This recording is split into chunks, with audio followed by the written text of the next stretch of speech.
In today's video, I want to share a quick tip that I have found is useful to prevent the problem of your dog playing keep away.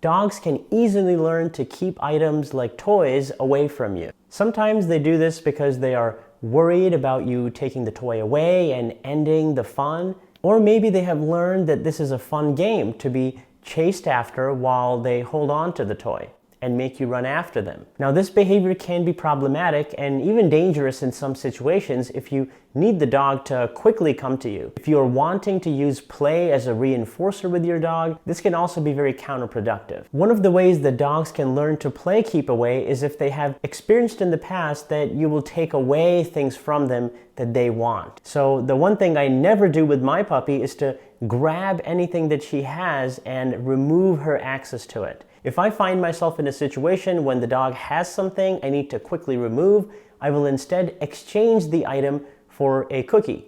This is also how we end any game that involves special toys that have to be put away when we are done playing.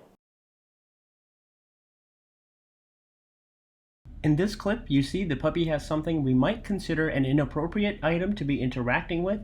I use a cue to interrupt this behavior that tells the dog to come to me for a reward, essentially using the same strategy. This clip demonstrates a failure of a crucial training strategy that we should rely on when training puppies, which is management of the environment. The sequence demonstrated here is not something we want to repeat, and the best solution would be to prevent this from occurring in the first place by removing the item from the dog's reach.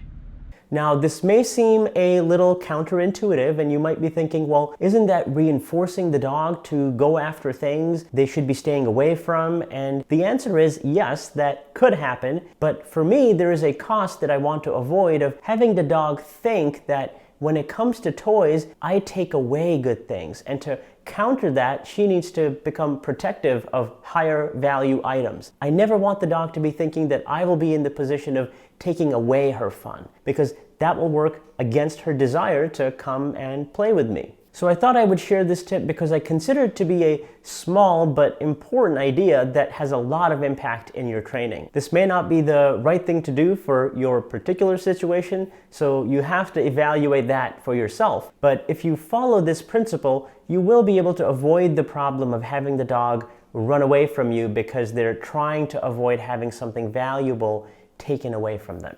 So let me know in the comments below, does your dog do this? And how have you tried to address this issue in your training?